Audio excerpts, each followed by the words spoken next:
welcome back to the Brothers Geek Out channel. This is another episode of Fight Talk with the BMAs, the basic MMA analysts. Solo one today. It's been crazy day, busy from my side, very stressful and whatnot. But I wasn't able to connect with K West as he's got his stuff that he's got going on and schedules just wasn't able to align this week. However, I did want to give a quick update of the UFC that we had, UFC Fight Night in Paris, France. That just happened last weekend, with some great fights, some great prospects, and there's an epic heavyweight bout. Well, when I say epic bout, I mean Ciryl Gane just showed why he's on top of the division. You know, John Jones, the fight with John Jones did go the way it did just because it's John Jones. It's just absolutely amazing. But then Ciryl Gane again just showed how great he is in that division and why he deserves to be number 2, I believe he is, in the heavyweight division. But Ciryl Gane versus Serghei Spivac. Now I thought initially Spivac will implement a grappling game in this, and he tried to shoot for a takedown here and there, but Ciryl Gane was able to keep him off. Of course, he's been working on his takedown and wrestling defense and everything. But again, Ciryl Gane was just showing amazing footwork as he does, amazing just in and out movement, moves like a freaking middleweight, popping the shots and whatnot, and was able to just eventually finish the fight with a TKO. Absolutely great. I generally enjoy watching Ciryl Gane fight. I think he's exciting. Seems like a very cool, chill dude. And then again, his fighting from a heavyweight perspective is just amazing. It's just great footwork and everything. So I love the way he kept Spivac off from a striking perspective. Obviously that was going to be his advantage, Ciryl Gane's advantage. But from the grappling perspective, again, he was able to keep Spivac off. He was able to stuff his takedowns and kind of evade any takedowns with footwork, which was really awesome. So puts him back up there.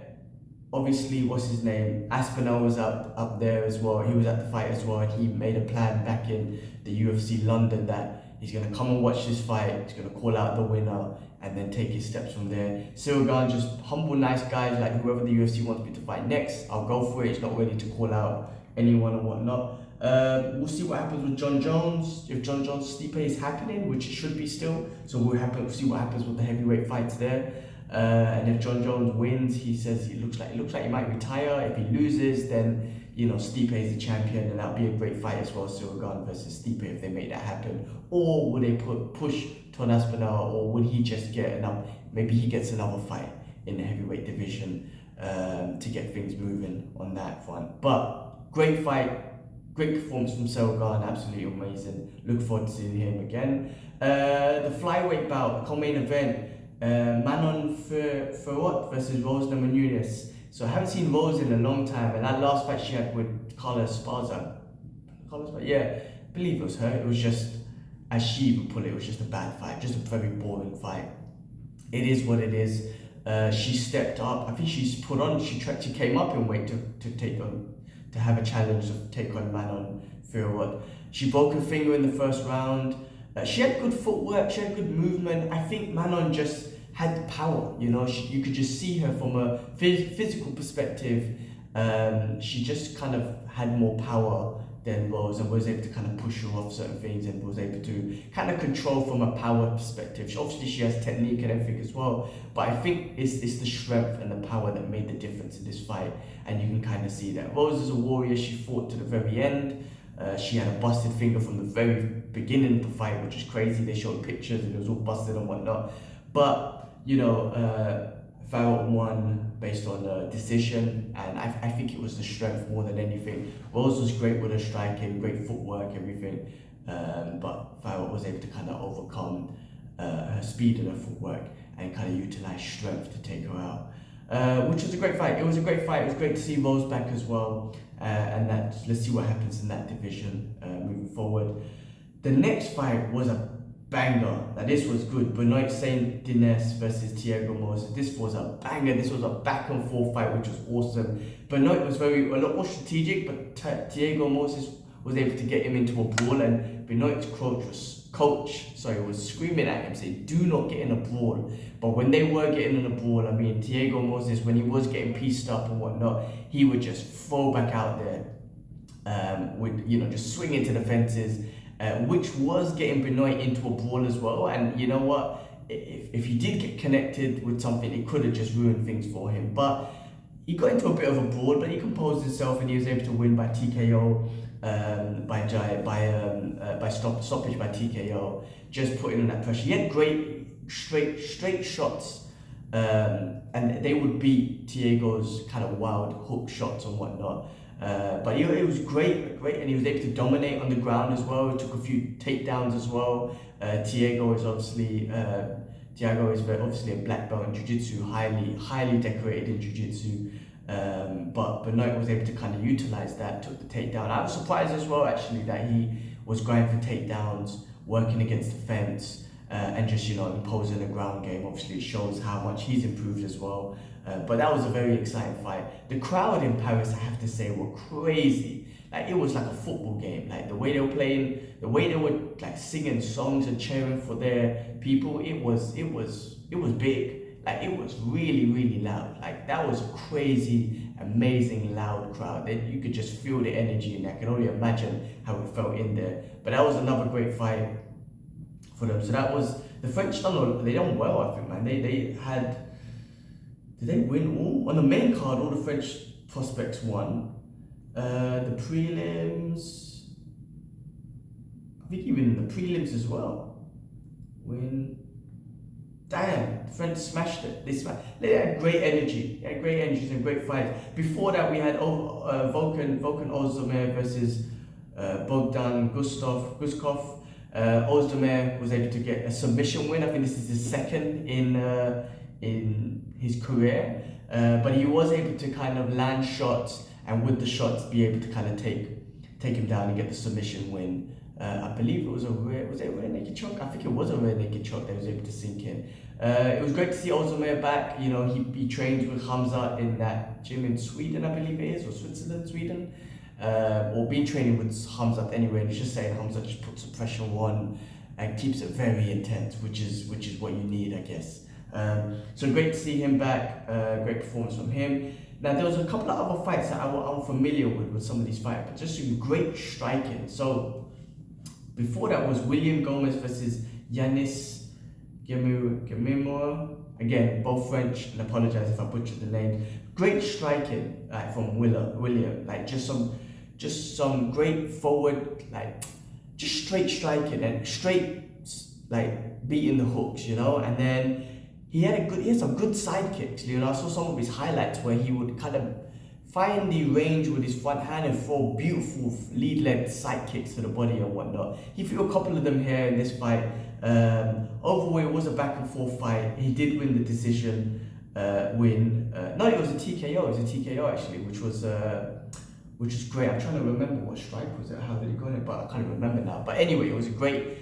What I took away from this card, especially from fighters I'm not familiar with the striking ability coming from France is absolutely amazing. William trains with, or in the same gym as Ciryl, so obviously going off that hype, and of course having probably learning from Ciryl and the movement and whatnot. But what I did love was the movement and those side kicks, finding the range with the lead hand and just throwing that lead side kick, which was absolutely amazing. Before that was Morgan Ciryl versus Manolo Zuccini, and that was a great knockout for Morgan.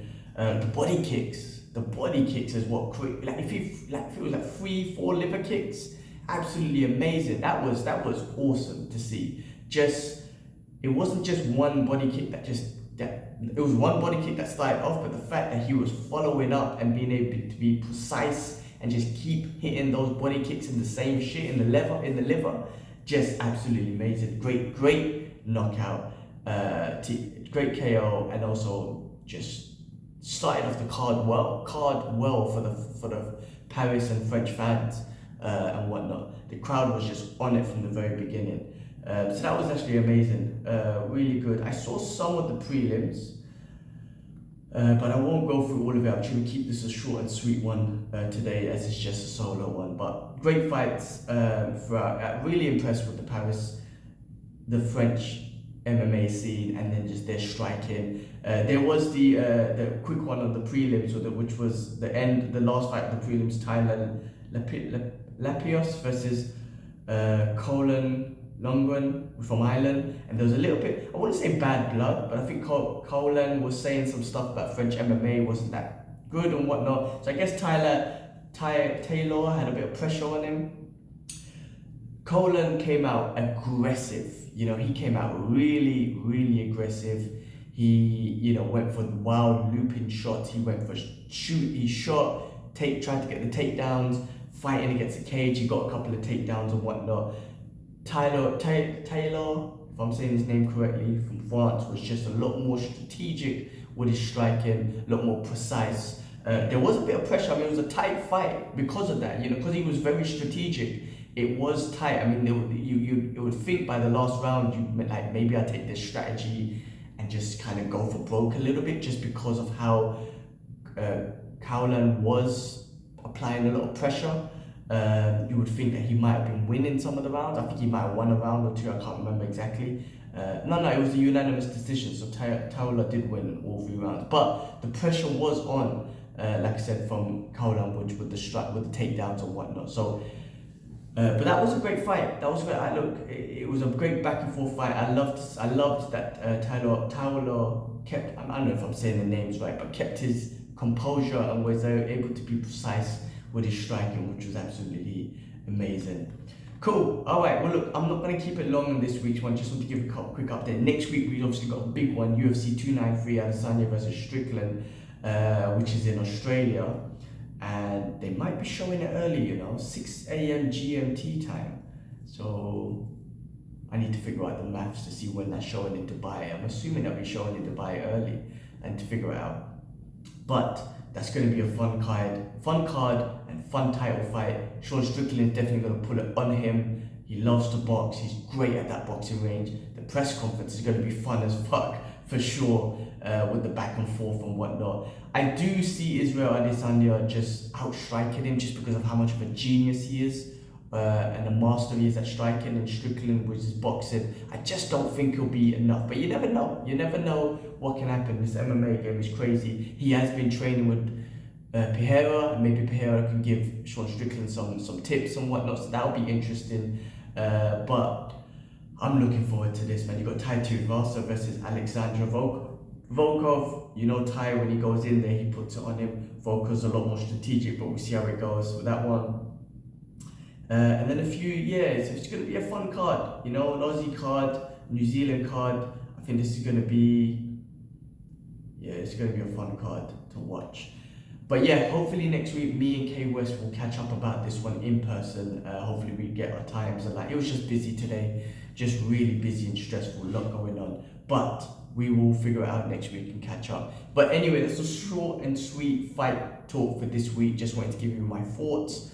And we'll catch up on next week's one with KOS, hopefully. All right, people, take it easy. Peace.